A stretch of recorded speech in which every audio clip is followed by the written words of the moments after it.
so much, everyone, for joining us this evening. This is our webinar on the 3 T's of underwriting a multifamily building. Seth, even in the year since I had you on and we went to multifamily conference last year, the insane drive for people to buy multifamilies has swept over all of Canada. So there's a lot of people who registered tonight. Everybody's really excited to hear what your thoughts are on underwriting. Yeah, like and hopefully the conference had a little bit to do with it. So we're trying to spread the word and get some quality education out there for everybody because that was missing. So we're just trying to put out the best stuff we possibly can for everybody and help them out. Absolutely. Well, we really appreciate your time because I know you're pulled in a million directions and you're doing a million things. So, with that in mind, let's get started here. So Sure. tonight, I am fortunate enough to have Seth Ferguson joining us for the 3 T's of underwriting a multifamily. All right, and And we'll have to get rid of that ugly picture. I just got new ones done. So oh, cute. So I will let everyone read the disclaimer, but this is just a reminder to always, before you take action, always do your research, whether it's a joint venture partner, whether it's a building, whatever it is you're doing, you should be doing due diligence on everything. And I think the phrase that my friend Erwin uses is trust but verify. And I think that those are very wise words when it comes to real estate, especially given how many people are going through a really tough time right now. So, as promised, we will be giving away an elite ticket to the multifamily conference tonight. It is scheduled for May 26th to 28th. I am super excited. I have a VIP ticket and I can't wait for all the networking opportunities and meeting everyone and connecting. So I'm thrilled about that. Seth, what are you most looking forward to? The day, the Monday morning afterwards? yeah, yeah, the week I'm taking off right after the conference. But no, seriously though, the networking last year was really good, and that was, I think, Mhm. the quality of the attendee was like one of the most common comments we got. And I'm Mhm. so looking forward to partying with you in the CN Tower on the Saturday night with the VIPs. That'll be fun. Yeah, I'm looking forward to it too. Thank you so much. And so you're going to be giving me a number by the end of the webinar, and we will be drawing or we will be contacting entrant number, whatever number you give us. And they, of course, will be given a free elite ticket to the multifamily conference. So just a quick reminder in case you have lived in a box for the last 3 years and you don't know how Zoom webinars work, I have to go through my little thing because people forget. So just a reminder, when you are in the chat box, there is a drop down there. And let's see, it's over here. Everybody can see my cursor here. So when you're in the chat box, click the drop down, make sure it doesn't say hosts and panelists, make sure it says everyone, because if it only says hosts and panelists, Seth and I are the only ones who see your message. And because this is a webinar, we use the Q&A tab, which means that when you put your question into the Q&A, it doesn't get lost in the shuffle with the chat box. So please take a moment, put your question in the right place, and that means that we can answer it hopefully in sequence, and we'll see how everything plays out. But I know Seth is so flexible and he's done so many of these. He's like, do you want me to talk? Do you not want me to talk? What do you want me to do here? So the amazing thing is hopefully Seth will do some education and then we could answer some questions and help some people hopefully get their first properties under contract this year, if not like, their nth property. Let's see. Our agenda for this evening is quick welcome and introductions, then the discussion, and then we'll do the webinar wrap up. As always, I am your host, Elizabeth Kelly. Thank you so much for joining us, especially when the weather's so nice. I know we might want to, sit outside and the temptation is there to, kind of veer off and, forget some of our big goals and our priorities. So thank you for making your education a priority and choosing to spend your Monday evening with Seth and I. As always, this webinar is recorded, and if you need to leave early or step out or the kids call or you got homework, whatever you have going on, you will be sent a recording before the end of the week, so you can always go back and watch it, whatever parts you want to, or catch up on anything that you missed. And we're really fortunate to have Seth Ferguson with us tonight. Seth is, of course, the founder of the real estate investment company, Multifamily Real Estate Investments, Inc., which provides investment opportunities for high net worth individuals. Seth is also the host of a cable TV show. And Seth, of course, is the host. Are you the founder? Like, what is your exact title when it comes to the multifamily? I'm just the crazy guy who does it. Like, I don't know, you can call me the founder.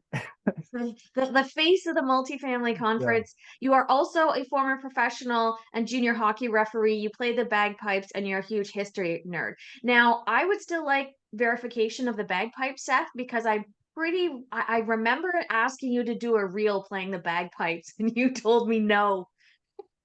Yeah, well, you know what? I'm on YouTube. I should like pull up the clip and like play it for you at some point. So, But that would be hilarious. yeah. I would love that.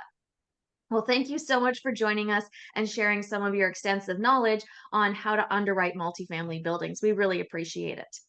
Yeah, let's have some fun. Real estate should be fun, shouldn't it? I mean, I know it's stressful for a lot of us at times.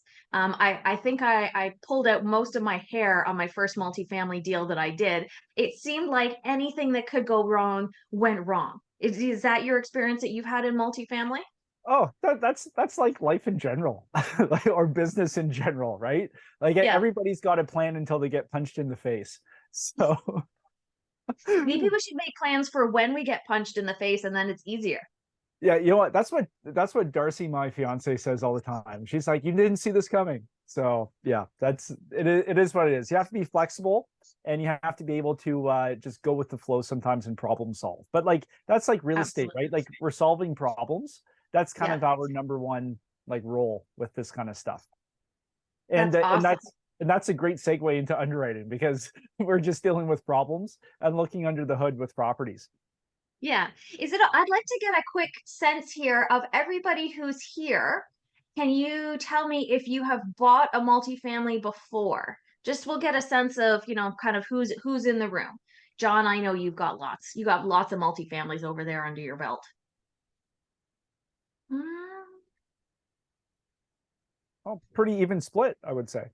I was thinking that. Yeah. No. Okay. Oh, All right. So just to clarify, so that we're all starting from the same point, when we're talking about due diligence, we're talking about you've gone through sort of the preliminary phase where you run the numbers and you make sure everything makes sense. You've put in an offer, you now have the property under contract, and this is your opportunity to decide, I mean, there's so much of real estate that really is like relationships, right? It's like getting married. So this is where you're in like the honeymoon phase, and you're like, this is a wonderful building. Oh, look at this, all the money, all the potential, blah, blah, blah.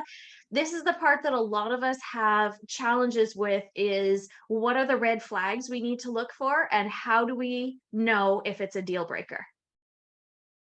I'm laughing, Elizabeth, because you used the relationship analogy, and I think it's so true. Like you're looking for red flags. So, I am. I spend a lot of my time looking for red flags. And the only question then becomes, is this something you can live with? Or is this something that becomes a deal breaker for you? So before we get started, if you had to pick one big mistake people make when they transition from smaller properties into multifamily, what is the biggest mistake that you see? mm. I would say the biggest mistake is they get inside their head because the numbers are bigger. So they get scared? They get scared because you're dealing with some extra zeros, and it's natural to feel intimidated because you're dealing with all these bigger numbers, but the fundamentals don't really change. Like the process doesn't really change. It's Yeah. just you're looking at millions of dollars maybe instead of hundreds of thousands of dollars. Yeah. But a lot of, like myself included, right? Like when I started looking at apartments, I was like, oh crap, like there's no way I can do this. But when you break it down, and that's where the three T's come from, if you have a system, it becomes very manageable and you don't miss things. So I think like the number one thing is to have a process that's repeatable that you follow on each property. So that way you're not going to miss anything, and you're just following down the list. And Mhm. it makes things a lot more manageable rather than just looking at this like huge like building being like, I can never do this. Break it down into smaller chunks and it becomes a lot easier to do. Yeah. I agree with you 100%. And I love, the more systems and processes you can create, the more checklists you have to ensure, every time you learn a lesson, the first thing you need to ask yourself is, what do I need to change so that I don't repeat this mistake? Because I believe it's only a mistake if you do the same thing twice. Otherwise, it's a learning opportunity. So if we change our systems and processes so we only have that pain point once, then we're learning and we're getting better every time we do this. All right.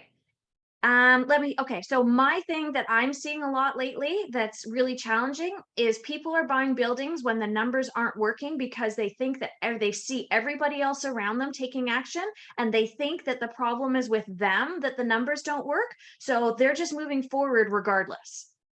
So their red flags are there and they're like, but everybody else is buying and everybody else is moving forward and there's something wrong with me. So I'm just going to buy this and figure it out. Are you seeing that too? Uh, yeah, but now lots of those operators are in a little bit of discomfort. And I think the next 6 to 18 months are going to be prime season to fix other people's problems because they did acquire properties where the business plan didn't fit. So yeah, 100%. And looking back over the past 2 years, more people were using bridge debt, especially for the larger properties. People were getting into short-term type of financing, hoping to roll over. But what happened was, cap rates came up a little bit, prices came down, cash flow came down a little bit more, debt got more expensive. So now all of a sudden they can't roll into that cheap conventional debt that they thought. Either the NOI isn't there, so they can't get the debt that they want, or it's a lot more expensive and they're stuck. So which is why underwriting is very important, because you're going through the process and planning things out. So if something does happen that's unexpected, you have some contingencies in place and you have some wiggle room. So and we'll be going through all that stuff later on in this web class. But yeah, 100%. Fantastic. All right. Well, why don't we let you get started? Because I think everybody's excited. Megan's saying that those are her feelings exactly. So she's seeing a lot of this out Yeah. there too. And I loved what you said about more zeros is really what it comes down to, because I think a lot of people, when they make the transition from, duplexes, triplexes, fourplexes into the multis, they don't allow deep enough reserve funds to be able to withstand some of the bumps we've seen in the market in the last 12 months. Yeah, for sure. So I've got some slides, so I'll just share my screen and then we can go from there. Does that sound okay? That sounds amazing. Go nuts. Okay, cool. Okay, all right. So we were talking about the 3 T's of underwriting. Alliteration is your friend, so hence the 3 T's. All right, here we go. And here we go. Okay, so first of all, we kind of covered this, but what is underwriting? Just so we're working on the same definition. My definition of underwriting is the process of making forward-looking projections to assess a property's future performance and viability. So when we're making these forward-looking projections, we call this a pro forma. And if you're already an experienced operator, you're going to know all this stuff.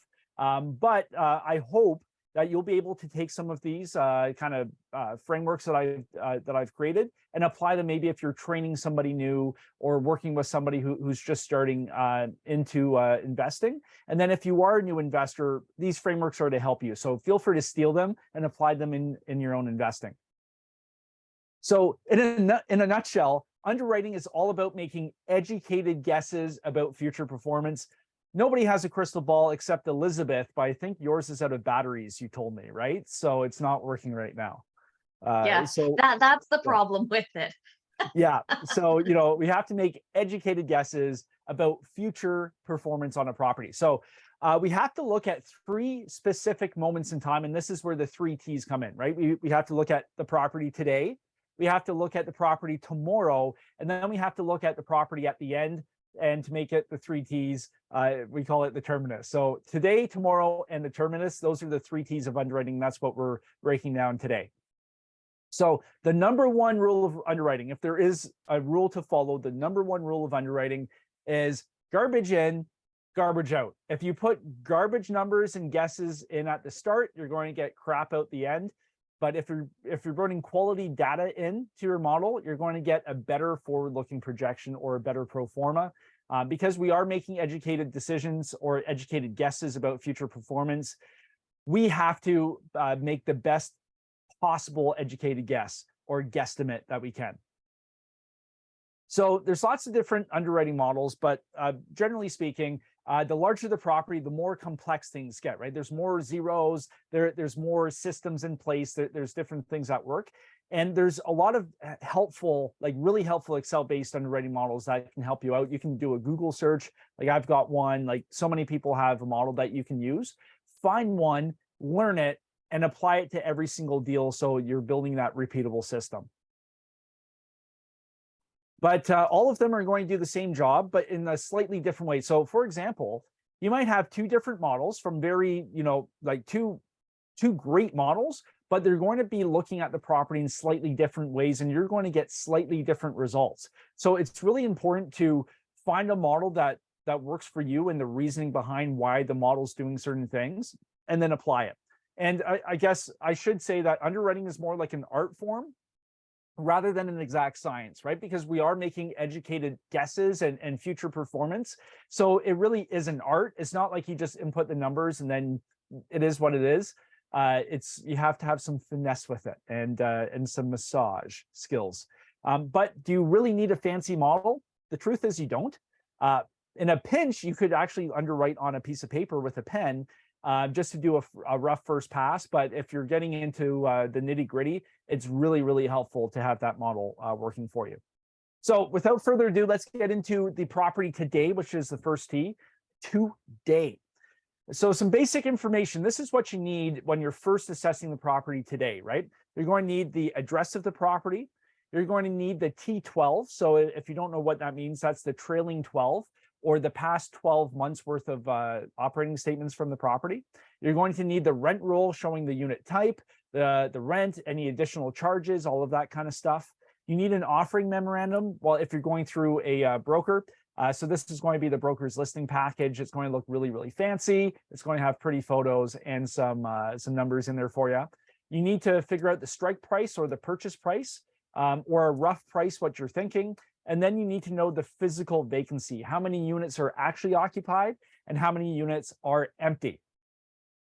And now let's talk about the T12 versus like a T3 or a T6. So sometimes, depending on the sophistication of the seller, right? If you're dealing with a longtime owner who's more of a mom and pop, they may not have the best accounting or record keeping.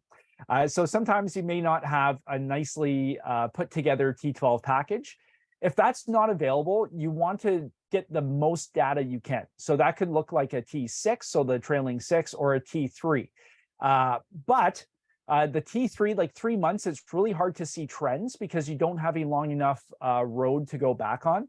But that's why we want to get the T12 whenever possible. But in a pinch, whatever data you can find is better. But we want to get the longest run possible so we can see some trends over a year or even longer. And just a quick note on broker projections. We want to crumple them up like this and throw them over our shoulder because they're not really worth anything. Because the broker's job is to sell the property, and they're going to make the property look like the very best property in the world, and it is the best thing possible. You need to do your own research. So a lot of people, especially beginners, are like, oh, like the broker told me I could do this, like this is a great deal. Hold on a second. The broker has a fiduciary duty to help out the seller. You need to do your own research because there's only one person you can trust, which is yourself, because people miss things all the time. So make sure you do your own homework. And you're going to need some additional docs, right? You're going to need some operating statements, a fixed expense breakdown, a variable expense breakdown, vendor contracts, like who's doing pest control, who's doing snow removal, especially up here in Canada, repairs and maintenance, a breakdown with that, payroll, depending on the type of property. You need all these documents to figure out what the property looks like today. And then you're going to figure out the unit mix and the income. So unit mix, it refers to the type of unit you have in the property. So you might have studios or bachelors, 1 bedrooms, 2 bedrooms, 3 bedrooms, 4 bedrooms, whatever it is. You want to have those itemized so you know exactly what you're dealing with. Maybe you have 10 bachelors and then 15 2 bedrooms and 5 3 bedrooms. That could be a potential unit mix. But the question is, what makes a good unit mix? Because there's properties out there with all 1 bedrooms. There's properties out there with all all like 2 or 3 bedrooms. What makes the most ideal mix? Well, let's say, for example, we have 2 identical 100-unit properties, except for the unit mix. So property A, the first property, has all 1-bedroom units, while the second property has an even mix of 1, 2, and 3-bedroom units. Which property is going to have greater stability over, let's say, a 3 to 5 year period? Yeah, well, and Mark makes a really good point here. Unit mix depends on the type of property in the area, 100%, and the target market, 100%, Mark. In general, though, which property will have greater stability? It's going to be the one with the 1, 2, and 3, the mix, right? Because 1 bedrooms, you're going to have single people, and they're more mobile, so they can pack up and leave because they're only worried about themselves. Families generally stay longer in a place, so you don't have as much turn. Maybe that's something you're looking for, depending on the market you have, if there's rent control or not. But all of these things go into your business plan and what you're actually going to do with the property. I actually skipped ahead. So let me go back here. So now let's talk about market rent. So the market rent is the going rate for that unit type in the market. So for instance, if a bunch of 2 bedrooms in the area are renting between $1,650 and $1,700, that's going to be the market rent for your unit. Like there's going to be this is why it's an art form, because some properties will have different amenities, different upgrades. And this is where you can work with your property manager to really dial in on what a good market rent is for that type of property. Now, the market rent may be different, and it very often is, from the actual rent charge. And this is completely normal, right? So your T12 and your rent roll are going to show you what's actually being charged. So we've got market rent, the potential rent for the property, and then we have reality, which is what's actually coming in to the bank account on a monthly basis. So for example, this is a great spreadsheet to do, and this is very common with lots of models, right? You've got your unit type, so you can see, 1 by 1, so 1 bedroom, 1 bath, 2 by 1, 2 bedrooms, 1 bath, and then 3 bedrooms and 2 baths. The number of units you have, this is exactly how you want to lay it out. The market rent for each type of unit, and then the unit size. You want to have things nice and organized like that to make your life so much easier when you're breaking down a property. And here's a pro tip. You want to request the rent roll in Excel, if at all possible. The reason is you can actually just copy and paste and move things around really easily in Excel. If you have it handwritten, you have to really go through it, and it takes a lot more time. So if you can get it if they have professional management, you're going to want to request an Excel format, which makes it really easy. Now let's switch over to operating income, right? So operating income is the money, the revenue coming in. So it's going to be the rents, RUBS, so like utility billing, laundry, parking fee, parking, any other fees, trash pickup fees. You need to know how much money is coming in every single month. Then you need to know the vacancy rate. The concessions, so are you giving any discounts for signing on for 2 years? Do you have like free cable for the first 3 months? Whatever concessions are being given, that's going to impact how much money is coming into your bank account. So you have to know that. And then you need to know the bad debt. So the debt that nobody's paid and has to be written off, you need to know that, especially as you go up into larger buildings, you're going to have some bad debt. If somebody tells you it's $0, that is not true. And you have to dig a little bit deeper to get the truth. And so right now, I want to show you an example of a very professional looking T12. So, if you're dealing with a very professional seller and property manager, you may get this. If you're not, my apologies, but you'll have to go through some handwritten notes. So this is a professional looking T12, and this just keeps going on. This is just the first 3 months. But you can see market rent, loss to lease or gain to lease, vacancies, concessions, bad debt, leasing referral fees, employee costs, like all that. This is all neatly organized by month, and everything's itemized. This is exactly what you're going to get from a very professional management company. This is like the holy grail of underwriting to make your life a whole lot easier. And here's another example from a property. Everything's broken down. You got pest control fees, trash service fees, admin fees. Everything's neatly broken down, and this makes your life so much easier. And now we know how much money is coming in the door. Now we have to figure out, well, what money is going out. And there are so many different expenses, right? So we've got like payroll, contract services, repairs, turn costs to get the unit ready. utilities, administration, marketing, insurance, like you name it, anything going out the door, you need to know exactly what that cost is. Because once you have the revenue coming in and you know the money going out for expenses, you're going to be able to calculate the net operating income of the property, or the NOI.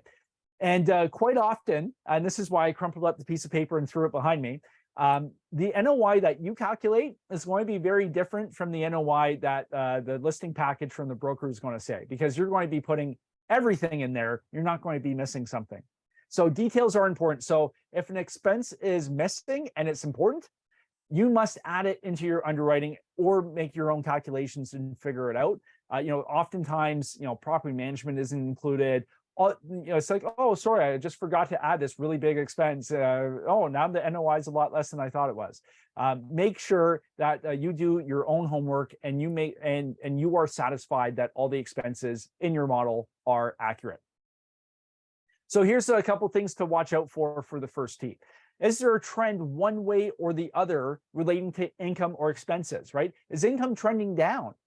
If so, ask some questions. Are expenses trending up?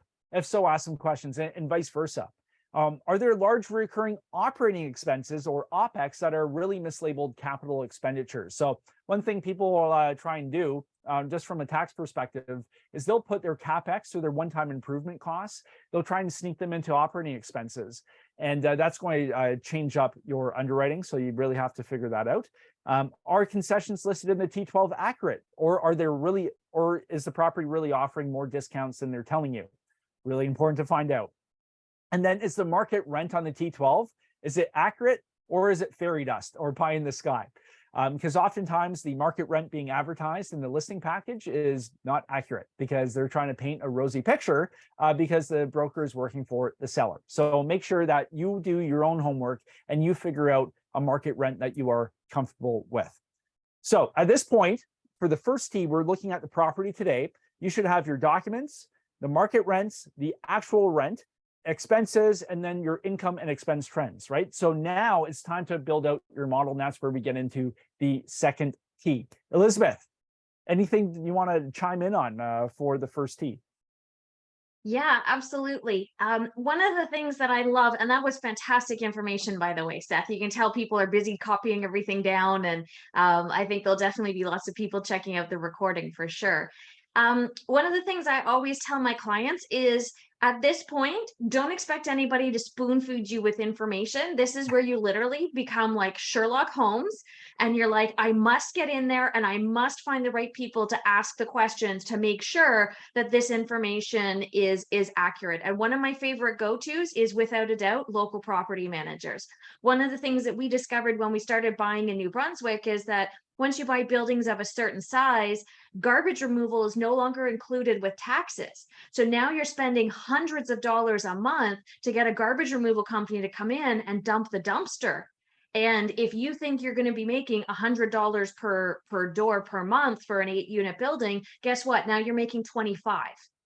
So it's really important that it's not just like, what numbers have they handed you and do the numbers work, but have you actually verified those numbers to make sure? And the other thing I think that's really important is making sure that the numbers that you're running are reflective for you. So if they have a superintendent in there who takes out the garbage, shovels the snow, and cleans the hallways for $200 a month, make sure when you're building out your model, it's not just factoring in $200 a month to get all those things done, because for you to replace someone, it's definitely going to cost you more than $200.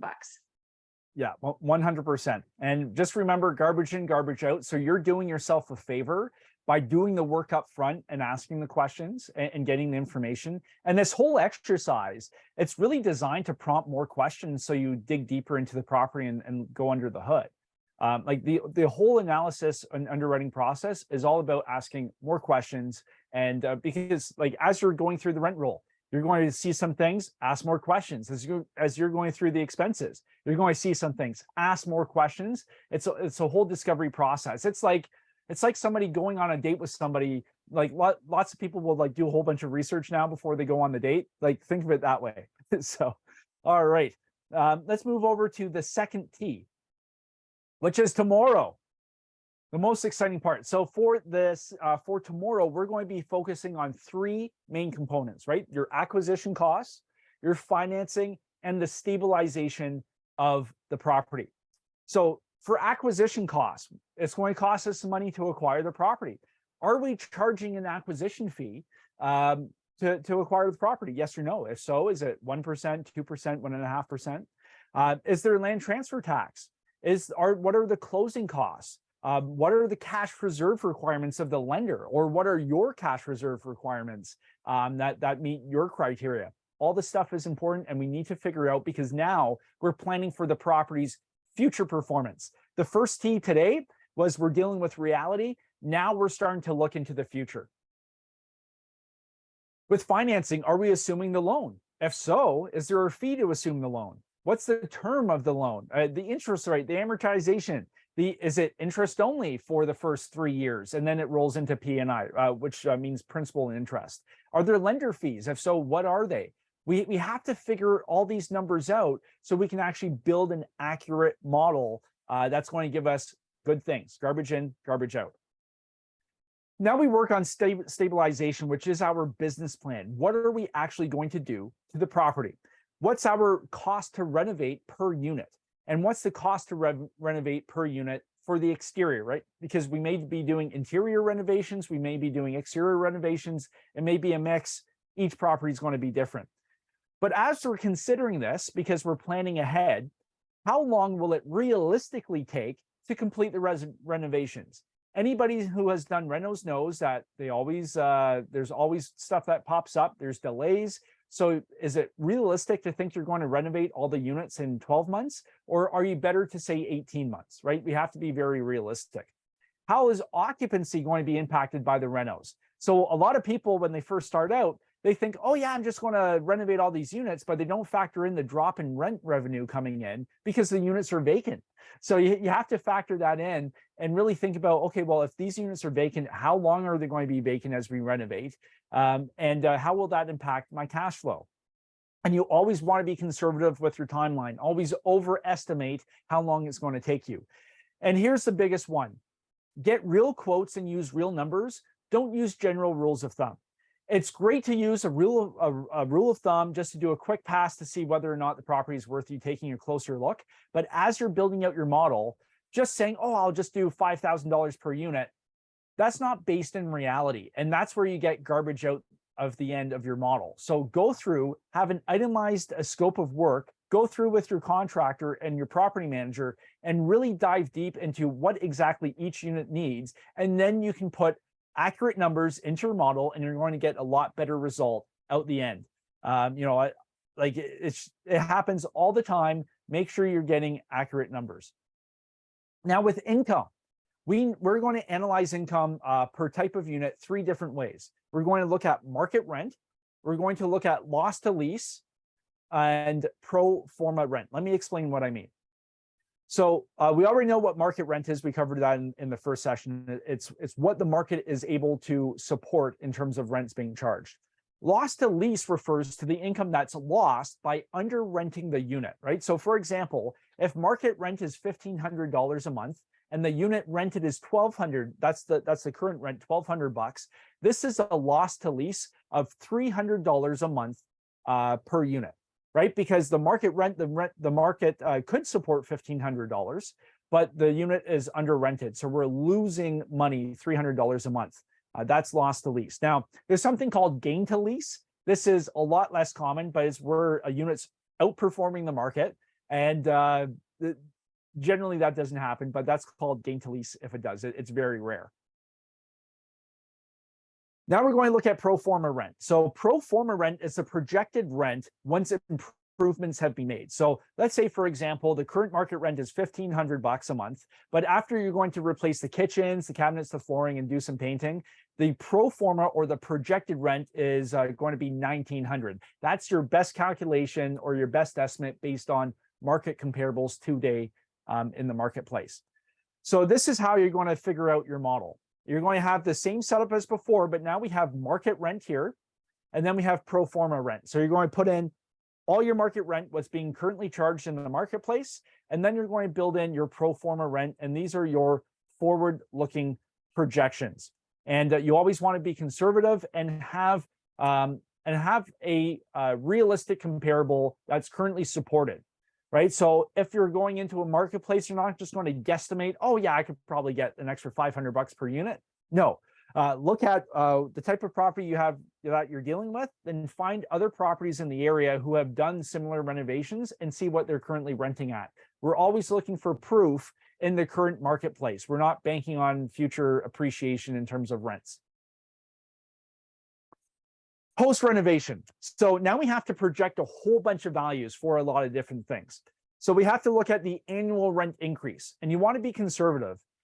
This is a great spot to go back and look at the history of your marketplace, your submarket, your major metro market, see how much rents have increased on average over the past 10 years. You don't want to be overly ambitious with this. Tailor it back, because we want the deal to support itself through the value you create, not the rent's future growth pushing your deal, because that would be speculation. Annual expense increases. You want to keep pace with inflation, especially now. A lot of people were using like 2%, and now they're in trouble. So make sure you're keeping pace with inflation. And it's not a bad thing to actually have your expense increase to be superior or more than your rent increase, because that's going to force you to add the value and manufacture the value in the property. Property tax increases, depending on the area you're in. Sometimes if you purchase a property, your property is automatically reassessed, and then you're hit with a huge tax bill and it doubles. Some people forget about that. Vacancy rate, you want to use a value worse than the property's operating at today. So if the property is 98% occupied, maybe go for 93%. We always want to be conservative, because we never know what's going to happen in the future. Just like with interest rates, right? We have had the fastest increase in interest rates we've ever seen. So if you have some wiggle room, if you were conservative in your underwriting, even though you couldn't actually guess what was going to happen, you factored in some wiggle room to keep you safe. Loss to lease, you're typically around 2 to 3%. Concessions, and then also bad debt, generally you're 1 to 3%-ish, but it's going to depend on the class of property, the area, and the historic performance of the property. So at this point, we should have your closing costs calculated. You know exactly what you're walking into. Your financing's all mapped out, the cost for renovations and the timelines for the work you're going to do, and the income and expense projections looking into the future in a very conservative manner. Now it's time to think about selling. But before we do that, let's hear what Elizabeth has to say about the second tee tomorrow. Interesting. Okay. I love what you're saying, Seth. I actually have a question for you. How many different scenarios do you run? Like when I'm looking at a multi-unit building, I run the scenario where I think, what is the most likely scenario here? And then I run like best case and I run worst case. And I typically find that most likely is going to be somewhere between the two. But I really want to know where my pain points are. And I think it's because in the back of my head, I have Windsor, and they're like 25% vacancy rate that they had when the auto manufacturers left and like everybody left town, right? So my thought is always worst case scenario, if my vacancy skyrockets, how much can I afford to reduce rents, and what is, what can I get by with? Because that's probably the most likely scenario out of all the different things to happen. So how many scenarios do you run? Yeah, that's in this third tee, Elizabeth. We're skipping ahead a little bit with that question. Sorry, I was looking at all the future projections and I was like, I wonder how many Seth does. So, okay, never mind. Yeah. I'll cover that in like 3 slides from now. Great question. All right. So let's, without further ado, let's get into the end, the terminus, right? So this is where we are looking at selling or exiting the property. And this is where the rubber meets the road, and we have to make some projections and figure out what could go wrong as we hold the property. Just like Elizabeth alluded to, we have to figure out all the different scenarios and what could happen, and what crazy stuff is the market going to do next. So we have to make a bunch of assumptions, right? We have to look at the exit cap rate. It's also called the terminal cap rate or the reversion cap rate. Those are just fancy words to say, hey, what's the cap rate going to be when we sell? The reversion cap rate should be at least 50 to 100 basis points higher than the cap rate at acquisition, or you could go even more. Basically, what that means is we are banking on the market being softer than when we acquired the property. Because it's a lot of people think, oh, well, I'm buying right now, the market's going to be exactly the same. you have no idea, and you're far better assuming that the market's going to be worse. So as with cap rates, the higher the cap rate, the less money a buyer is willing to pay for each dollar of NOI produced. So bank on the market being worse. So raise the cap rate up and have a couple different scenarios. You're going to have to factor in broker commissions, closing costs, financing fees, disposition fees. If you're going to charge a disposition fee when you exit the deal, all of these things you need to figure out in advance so you can put some good numbers in so you can get some better guesstimates out of your underwriting model. So woohoo, we are done. You've built this incredible, beautiful model. So now you're going to look at your model, right? So what is your break-even occupancy? What is the minimum occupancy required to maintain your DSCR? So let me just break that down a little bit. So what is your break-even occupancy?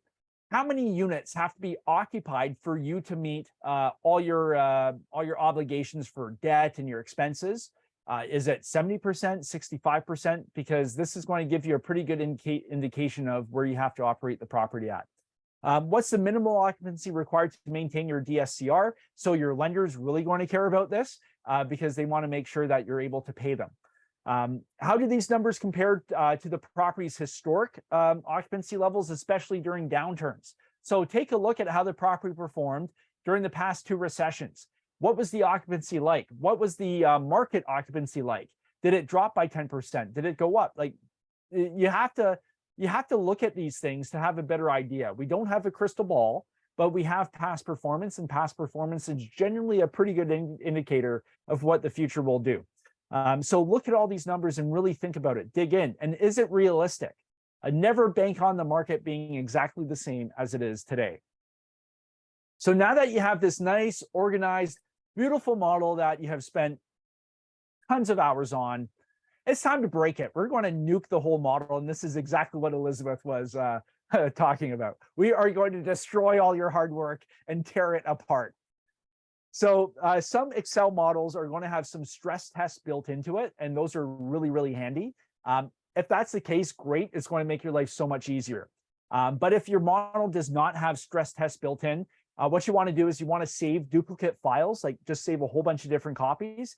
And now you're going to start changing things to rip apart all of your hard work. So what you're going to do is you're going to look at the net operating income. What happens if it drops right before you sell?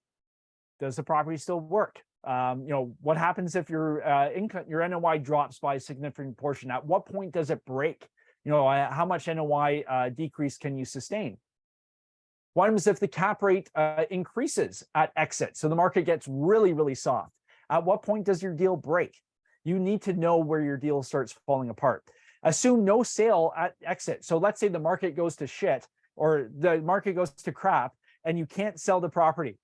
Can the property actually support additional debt for you to ride that wave and get through to the other side?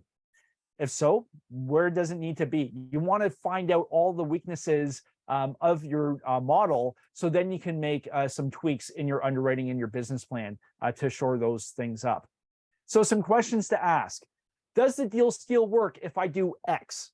If everything goes to hell in a handbasket, can the property still support its debt payments to ride out the storm, right? If the market goes to crap and everything's falling apart, can you still manage the property, meet your debt service obligations, and actually protect your money and your investor's money through the storm, and then wait out maybe another 2 or 3 years? Because rule number 1 is in investing is don't lose your initial capital, right? So if you can ride out the storm, everybody's happy, but can your model do that? What needs to happen to break the deal? When does it fall apart? And then is there a weakness in your business plan? If so, how can you bolster your business plan to make sure that doesn't happen? Or if it does happen, you have a contingency planned out. These are all the things you have to go through. So what makes a good, oh crap. We're into the next slide, Elizabeth. I didn't mean to do that. So do you have anything to add for Terminus? No, I love that. And that was such a great graphic about, try and break it. Yeah. because I think we try and we want to convince ourselves that these buildings work and that the numbers make sense and that this is a great deal. And so we don't really ask those hard questions because we want to give this deal, the benefit of the doubt. Like, especially once we've put money in, maybe we've done a building inspection or we've done an appraisal, and maybe we've done a phase one environmental. And once we start laying down money, the last thing we want to do is walk away. But the reality is we're better to lose 10,000 than 100,000. Yeah, and it's so easy. Like we've seen this over the past couple of years. It's so easy for somebody to change a number in a spreadsheet and make the deal work. Like, it's like, oh, like there's like 3 offers on the property. If I just change this, oh, the deal still works. Yeah, It's one thing to do something on a spreadsheet, but it's making it happen in real life is very different. So like once you've done your model, stick to it. And there's a lot of investors right now over the past couple of years who are glad they stuck with their models. And mhm, and you're going to develop certain parameters that you always follow. Like, the property must have this, or like you're going to develop your own criteria for what makes a deal for you, depending on the type of business plan you implement. But stick to it. Don't get sucked into making quick changes just because you're under pressure to win a deal. absolutely. I call those rules of engagement. Yes. Everybody needs to have rules of engagement for their deals. What is the minimum ROI that they'll entertain? What is the maximum number of partners or debt they're willing to take on? What size of market are they comfortable buying in? We need to have those, because it's the whole, if you don't stand for anything, you'll fall for everything. That applies to looking at multifamily buildings too, where we need to have those parameters, those criteria. And if someone brings us something below that doesn't fit in with our rules of engagement, then we can say no right away. So we're focusing our time and energy on stuff that will actually meet our needs. Yeah. 100%. Couldn't agree more.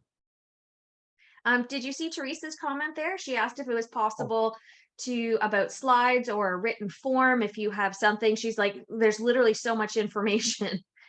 oh, well, Teresa, are you coming to the conference, Teresa? Because we're doing like 2 whole sessions on underwriting. Is that on the Friday or the Saturday? Yeah. So on the Friday, we've got a whole, like the Friday, we're doing the workshop for beginners and people new to multifamily. So we've Yeah. got a whole underwriting session just for beginners. And then on the Sunday, we've got a whole underwriting session for like the main conference too. So there's going to be a ton of stuff there, Teresa. Probably a whole lot more than I just covered. So like you'll be good to go. Amazing. Yeah.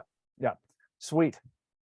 All right. So I made a mistake. I started going into the other secret, but we don't have time for that because I promised you we would stay within an hour. So Well, that's okay, because I think people have been so busy writing, they haven't had a chance to ask questions. So I have a okay, couple of questions for you, because sure. the question that we have in the Q&A right now, do most people provide audited T12 info? Um, I think that the answer to that is no.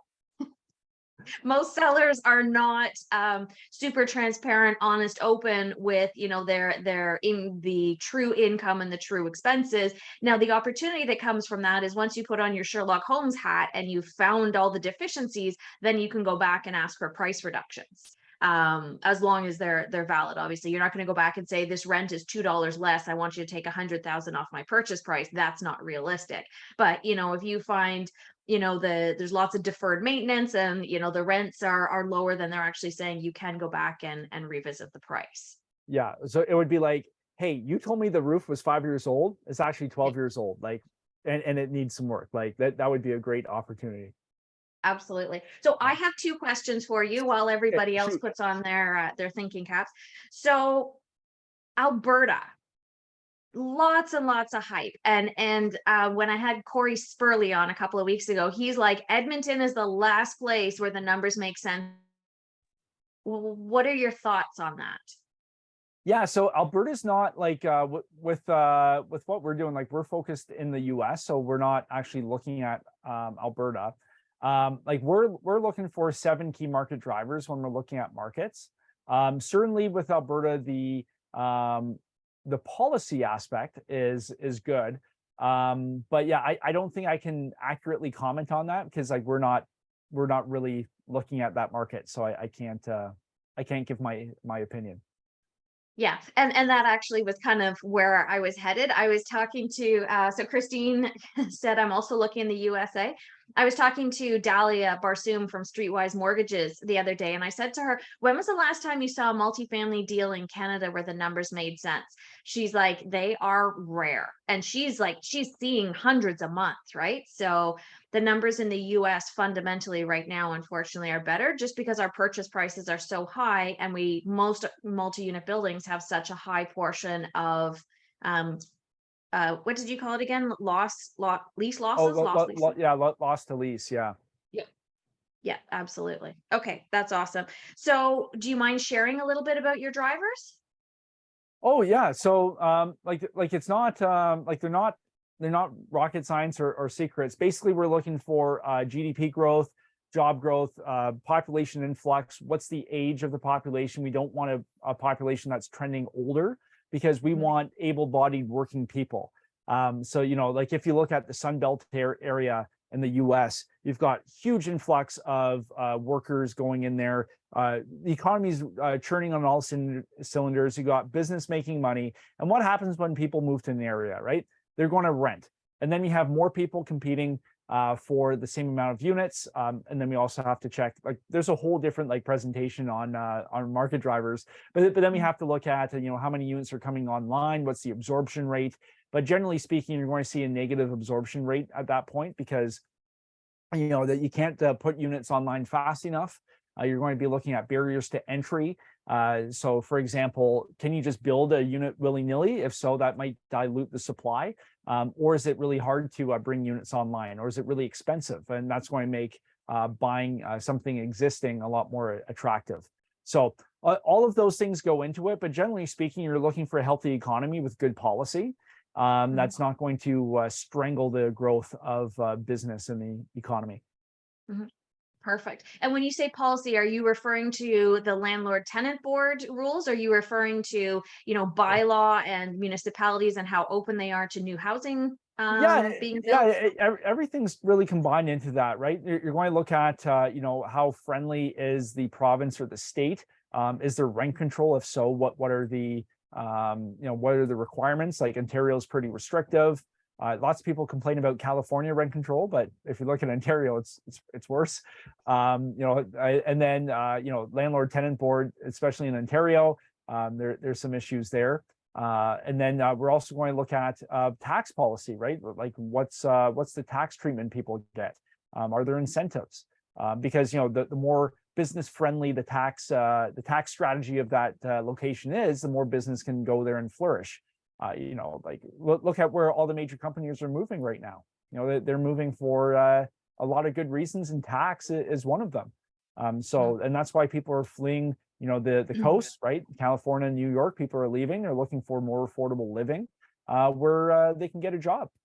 So that's all of that stuff combines into market research. Absolutely. And it's funny because my husband's an engineer. He travels a lot he travels all over the world, but he's been traveling a lot to the US. He was in Egypt. He's looking at the potential of Oh, going to cool. Saudi Arabia and Mexico and all these different places. He said the most unsafe he's ever felt in his life was a couple of weeks ago when he was in West Virginia. And he said the hotels, like there's huge fences, it feels like a compound, like their crime rates are so high, the drugs are so high. So I would imagine people who are living in that city aren't feeling super safe and comfortable either. So that's got to be part of the migration out. So I think it's Yeah. important to look at, how many people are staying and how many people are leaving in markets for sure.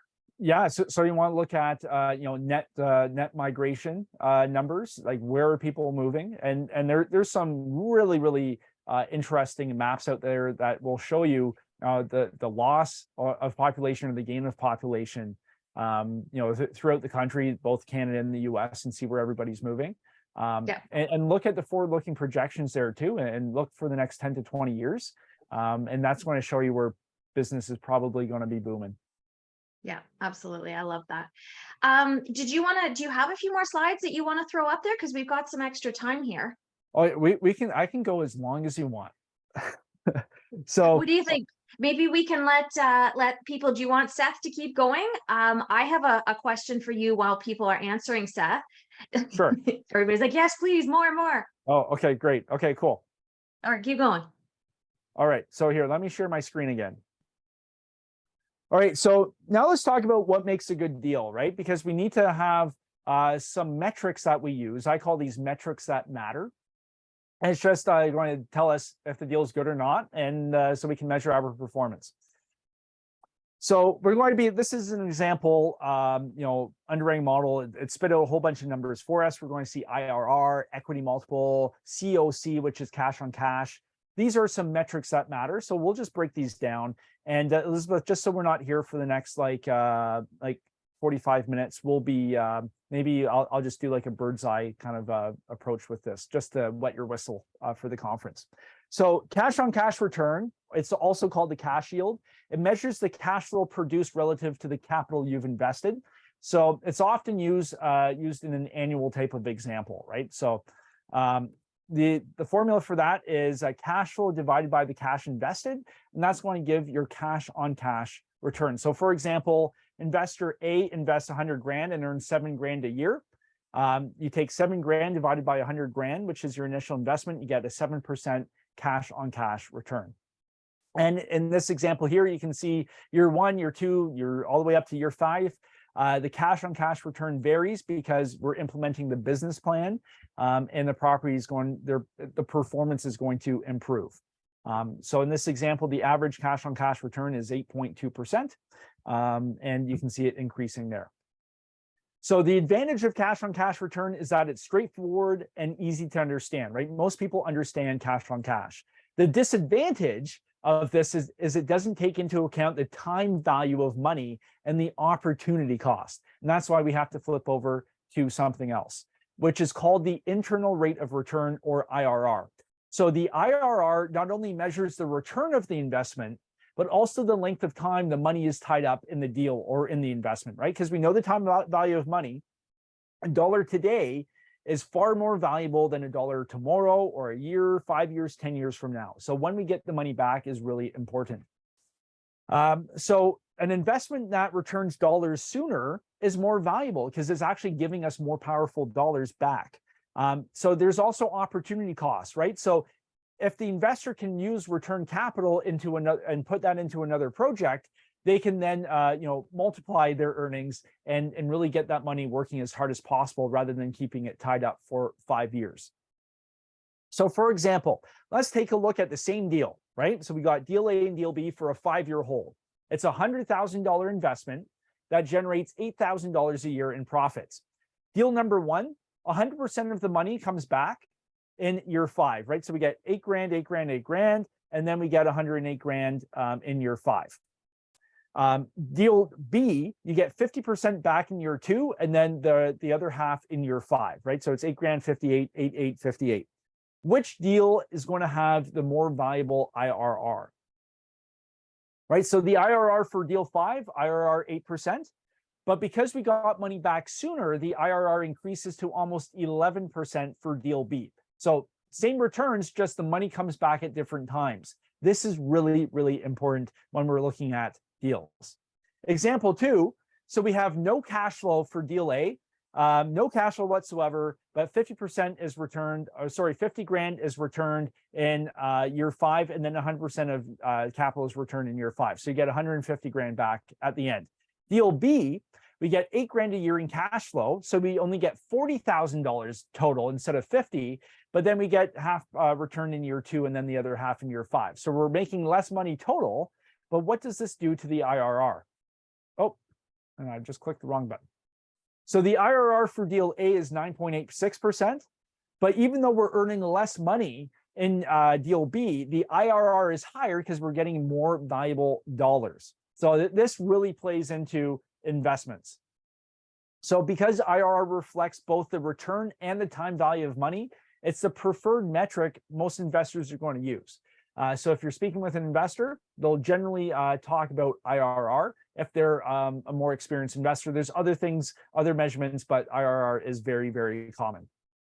So for example, with this deal example, we looked at the cash on cash return, which was 8.2%, but the IRR, the internal rate of return for this deal, is 14.6%. So this is the formula for IRR. It's really, really simple. You can just memorize this, and then you can do it on the back of a napkin.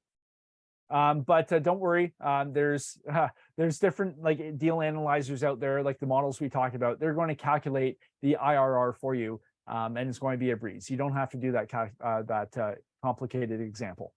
So an equity multiple is an easy to understand metric that reflects the growth of capital. So in basic plain talk, it's how much is my money growing, right? That's like how much, if I put X amount in, like how much is my money going to grow? So in this example, the equity multiple is 1.9x. So let's break this down. So the formula for equity multiple, so it's total distribution, so all the money you're getting, divided by the total capital invested, and that's going to give you your equity multiple. So for example, let's say you invest $100,000 and you get $200,000 in distribution. So you get your 100 grand back and then you make 100 grand. Your equity multiple to figure this out is you take 200 grand, your distributions, and you divide it by $100,000, your initial investment. And that gives you a 2x multiple, AKA you have doubled your money. So equity multiples are really great because they're simple and they're easy to understand. So a 2x multiple means your money is doubled. A 1.5x multiple means that you earn an extra 50% on your money. Most people, is like if you're talking with a new investor and they're just getting into it, they will understand an equity multiple. Like it's really easy to break down.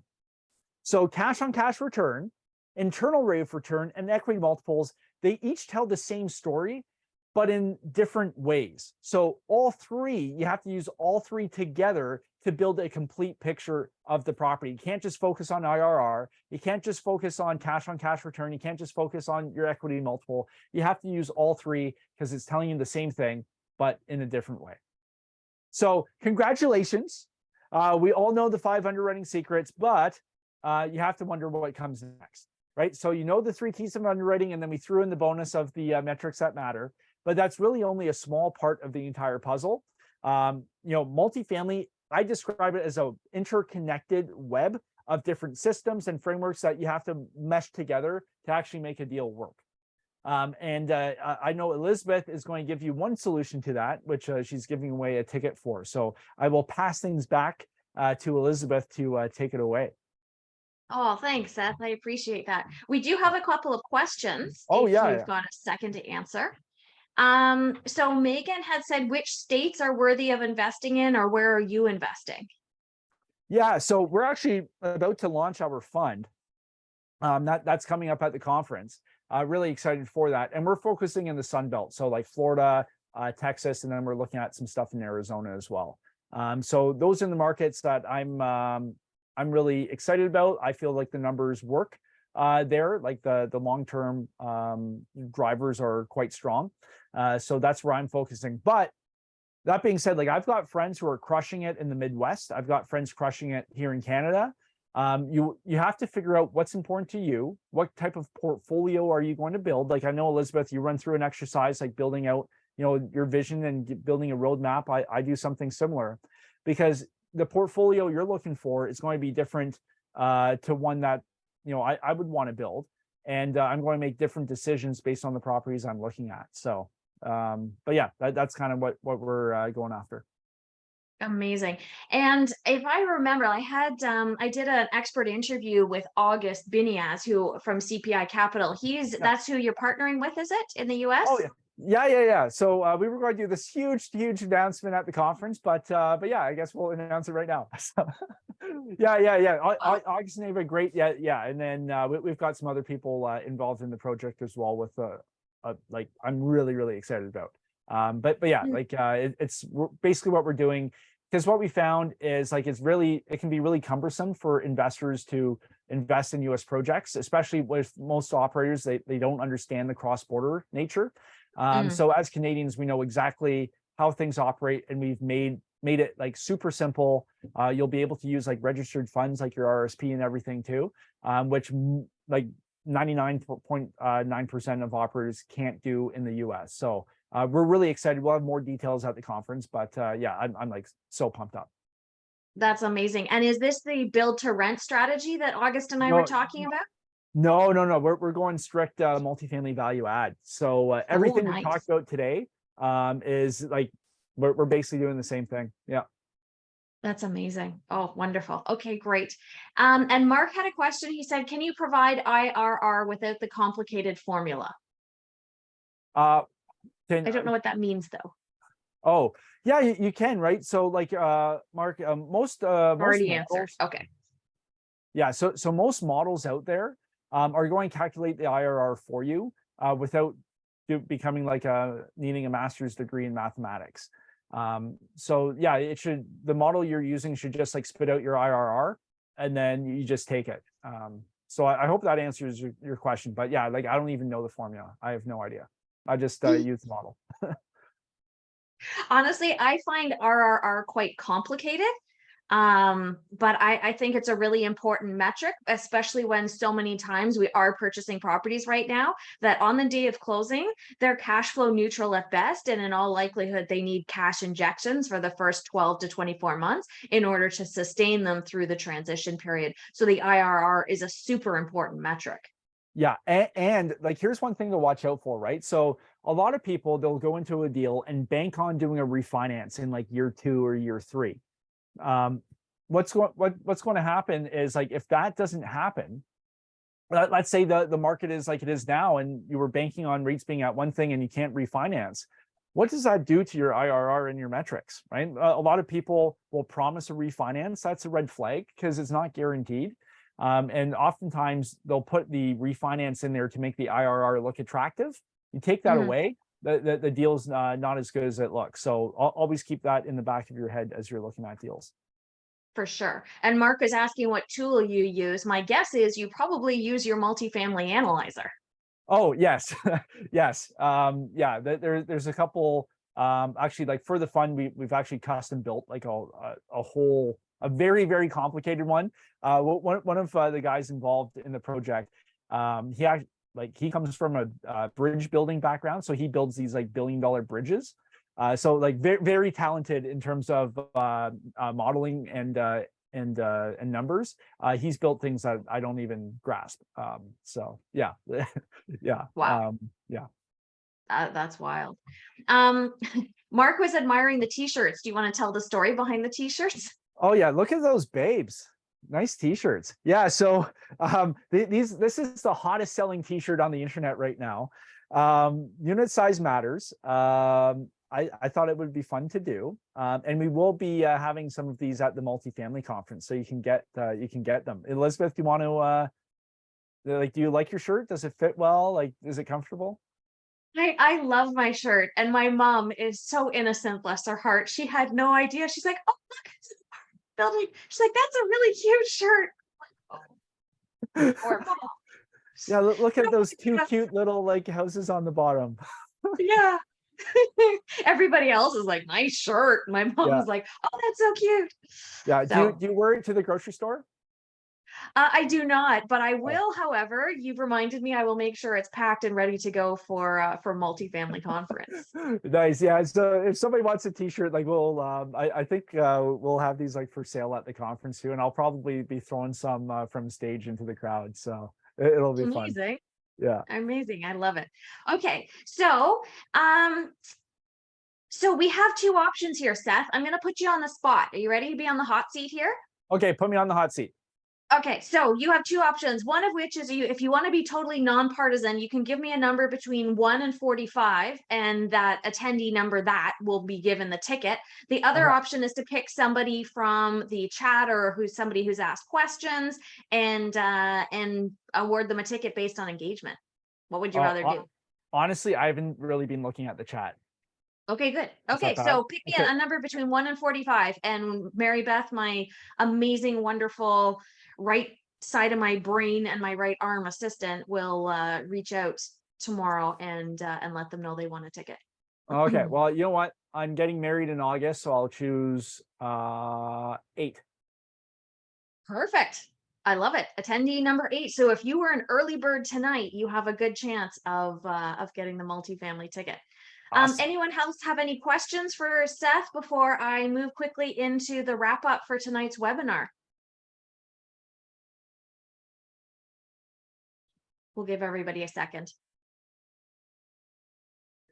Seth, I love the way you present information because it's so clear, but it's so easy to understand too. And sometimes, like, I remember when I took my Rich Dad course on multifamilies in 2008, like it was just everything was new and it was totally overwhelming. It was like drinking from a fire hose. There was so much information to consume. You do a really good job of just distilling it down into the really simple components. I really like that. Yeah, I break it down so I can understand it. So that's the secret. Megan said, can we still buy in Ontario and have the numbers work? Yeah, like there's I've got friends crushing it in like some very, very competitive markets. But they just have they've found the secret sauce with their business plan. Like, how are you going to manufacture that value? Like Mhm. that's where it is. And oftentimes like scale, right? Like, you know, I have some friends where they just go bigger, and the economies of scale work in their favor, and they're able to land the assets that work. So yeah, like every deal's different. And as you're thinking about your business plan, it's like, okay, well, what what's missing, or like how can I think outside the box with this property that other people are missing? Because Mhm. it's very common. A lot of people don't have much imagination. So if you can approach like the property from a different angle, oftentimes like there's a revenue source that other people didn't think about. So hey, what happens if we added like a self-storage component here, and we can charge X amount per unit for storage, right? Like that's something some people might miss, but you could end up with an extra $1,000 a month or whatever. Like those Yeah. types of things can really help out in terms of forcing that appreciation. And like I said, like the name of the game is all about driving the NOI, because the NOI is going to dictate the property's value. So the more revenue, net revenue you can produce, the better it is. Yeah, I love that. So Audrey said it would be great to know how to finance a multifamily, maybe another webinar. I think that's probably what Dahlia is going to be talking about at Multifamily Conference, isn't it? She did a fantastic job last year. Oh yeah, Dahlia did a great job last year.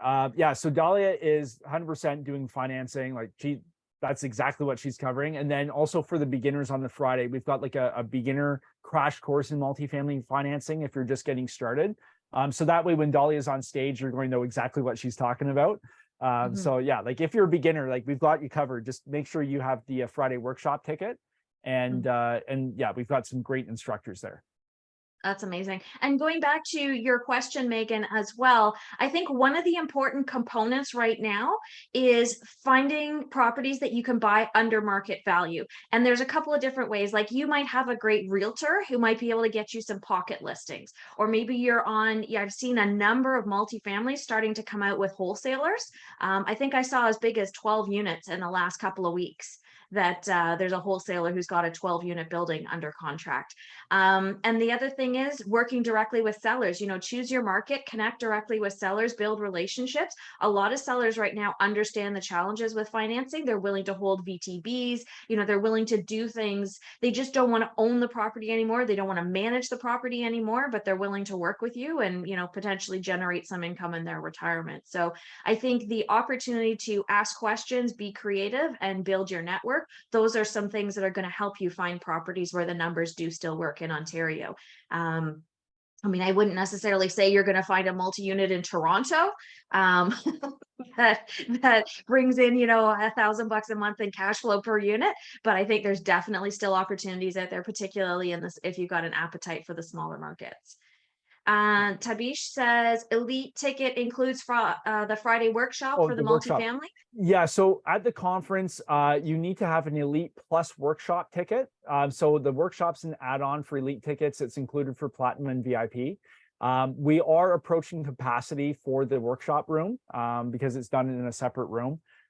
So if you have an Elite ticket already and you want to upgrade, like let us know, and we can upgrade you before it sells out. Awesome. Love that. Okay, I'm going to do a quick screen share. So, if you are new to my ecosystem, please check out my YouTube channel. So, this video will be posted there in a couple of weeks. And we also have Seth's presentation last year when you were my guest before multifamily last year, and you had some fantastic information there too. August, my expert My expert interview with August Biniaz talking about the buy to rent concept in the US in particular is also on there. So if you're looking for additional information on some of the great ways that you can connect back with some of the fantastic guests I've had, by all means, check out my YouTube channel. It's got pretty much all my webinars from the last 3 years are on there. If you are looking to connect with Seth, here is his contact information. Seth is super responsive. You're one of those cool, like way up there people who Seth actually like responds to his own emails and messages. So I'm always impressed. I figure you've given up sleeping for the last couple of months, and that's how you're able to do all the things that you're doing right now. Is that accurate? Uh, Pretty much, pretty much. I love it. Okay.